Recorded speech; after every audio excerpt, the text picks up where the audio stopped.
भुलक्कड़ बहू। कल ये तेरी बीवी फोन सब्जी की दुकान में भुलाई। वो तो भला है कि पहले भी 5 बार भूल चुकी है, तो लोगों को पता है कि ये मोबाइल तेरी बीवी का ही है। अरे तो कौन सा आईफोन है जो लोग दबा लेंगे? 2 कौड़ी का फोन है, न लाइट चलती है न आवाज आती है, बस नाम का फोन है ये, नाम का।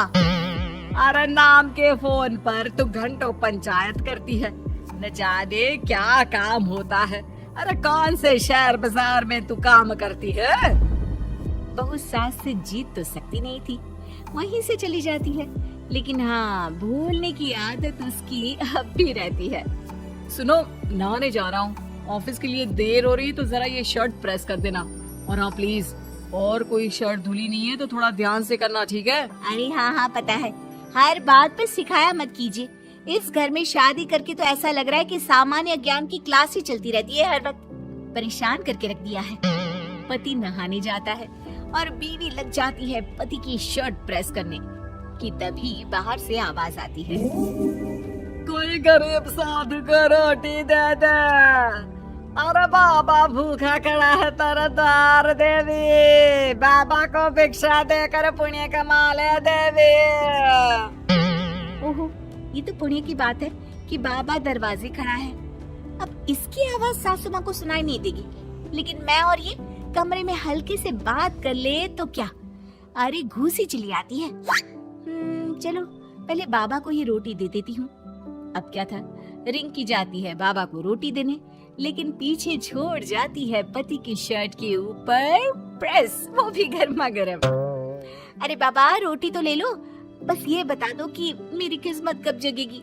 ससुराल में हालात टेबल टेनिस के बॉल की तरह हो गए हैं, कभी कोई इधर फेंकता है तो कभी कोई उधर फेंकता है, कोई इधर मारकर उधर फेंक देता है। समझ में ही नहीं आ रहा कि ये भूलने की आदत कैसे ठीक होगी। कोई उपाय हो तो बता दो ना बाबा।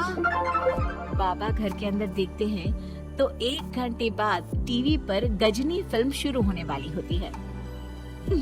याद है ना, गजनी फिल्म जिसमें आमिर खान को भूलने की बीमारी होती है और वो हर बात को लिख कर याद रखता है। अरे बेटे, हम बाबा हैं, हर किसी सवाल और जीवन में दुख परेशानी का निजात है हमारे पास। तुम एक काम करो, 1 घंटे बाद टेलीविजन के सामने बैठ जाना और जो फिल्म देख रही हो ना देख लेना, तुम्हें तुम्हारे सारे सवालों के जवाब मिल जाएंगे। अलग निरंजन, निकालो खाना, सलाह देने की दक्षिणा भी। अरे बाबा, जीवन से ये वाली समस्या खत्म हो जाए तो समझिए मेरे घर से आपका लंच पैक शुरू, वो भी बिल्कुल फ्री में। तभी अंदर से पति के जोर जोर से चीखने की आवाज आती है। अरे क्या मजाक बना रखा है तुमने? ये क्या है, पूरी शर्ट जला दी। तंग आ गया हूँ मैं तुम्हारी भूलने की आदत से। हे भगवान, ये मेरा गधा जैसा बेटा सारा दिन जितनी कमाई नहीं करता उतना तो ये लड़की नुकसान करवा देती है। बाबा, लग रहा है कि कोई कांड हो गया है अंदर मुझसे। अच्छा मैं ना 1 घंटे बाद बैठ जाऊंगी फिल्म देखने, विदा लीजिए अब तो आप। जैसे ही वो घर के अंदर जाती है, सामने पति खड़ा होता है फटी शर्ट पहनकर। ओह, माफ करिए, पापा आ गए थे दक्षिणा के लिए। अब कर्म और धर्म का लेखा जोखा भी तो संभालना है ना जीवन में, तभी तो चली गई थी उन्हें रोटी देने। वैसे खुशी की बात है, बाबा ने कहा है कि 1 घंटे बाद टीवी देखना, और टीवी देखते ही मेरी ये बीमारी का निजात निकल जाएगा। हाँ, और जो नुकसान हो गया है यहाँ, वो क्या तेरा जोगी बाबा भरेंगे? देखिए प्लीज, शर्ट बदल लीजिए ना। नहीं, आज तो मैं ऐसे ही जाऊंगा ताकि लोगों को भी पता चले कि कैसी भुलक्कड़ बीवी के साथ निभा रहा हूँ मैं। शुक्र मानो कि छोड़ा नहीं है तुमको। पति की ये बात तो अब रिंकी के तन बदन में लग जाती है। वो सोच लेती है कि अब किसी भी हालत में वो अपनी ये भुलक्कड़पन की बीमारी को खत्म करेगी। फिर क्या था, पति तो फटी शर्ट पहनकर चला जाता है और 1 घंटे बाद बहू कमरे में सो रही होती है कि सास आ जाती है। अरे भुलक्कड़, तुझे तो फर्क नहीं पड़ता, लेकिन हम लोग परेशान हो चुके हैं। जा, तेरा बाबा बोल रहा था ना 1 घंटे बाद टीवी देखना, तो जा देख, क्या पता कुछ सुधार हो जाए। बहू टीवी खोलती है तो सामने चल रही होती है गजनी फिल्म, जिसमें आमिर खान शरीर में या दीवार में लिखकर अपनी चीजों को याद रखता था। उत्ते तेरी, वाह ये तो सच में बड़ा सही आइडिया है। इससे मुझे याद रहेगा कि क्या करना है और क्या नहीं। अब तो मैं भी सब सीख लिया करूंगी। वो टीवी बंद करके किचन में जाती है कि सास की आवाज आती है। अरे तेरी बुआ सास आ रही है, खाना बना लेना उसके लिए भी। जी माँ जी, बिल्कुल बना लूंगी।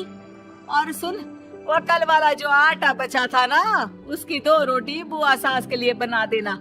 आटा पड़ा पड़ा खराब ही हो रहा है। बहू फटाफट रोटी बनाती है, लेकिन तभी उसे ध्यान आता है कि बुआ सास की रोटी तो पुराने आटे से बनानी थी। वो पुराना आटा लेकर रोटी बनाकर उस पर पेन से लिख देती है, पुराने आटे की रोटी बुआ जी के लिए। अरे क्या बन रहा है खाने में? भाभी, आपकी बहू की क्या हाल है? भूलने की बीमारी कम हुई या ऐसे ही तबाही मचा रखी है? अरे क्या बताए, अब आज किसी बाबा से उपाय पता किया है, देखो जरा। भाभी, आप ही हो जो संभाल रही हो ऐसी बहू। हम लोगों से तो पता नहीं हो पाता या नहीं। तभी वहाँ बहू आ जाती है। हाँ, तभी तो मैं इनकी बहू हूँ, आपकी नहीं। वैसे मैंने तोड़ निकाल लिया है। अब क्या था, बुआ सास जैसे ही खाना खाने बैठती है कि सास बोल पड़ती है। बहू, याद तो होगा नहीं जो बोला था? याद करो, बुआ के लिए कौन सी रोटी बनानी है, कहा था ना मैंने। जी, सब याद है, सब कुछ, ये लीजिए। लेकिन जैसे ही बुआ सास की रोटी उनकी प्लेट में आती है, वो जोर जोर से चिल्लाने लगती है। अच्छा, तो ये टोटका बताया है तेरे बाबा ने, जो कुछ भूलो लिख लो, क्यों?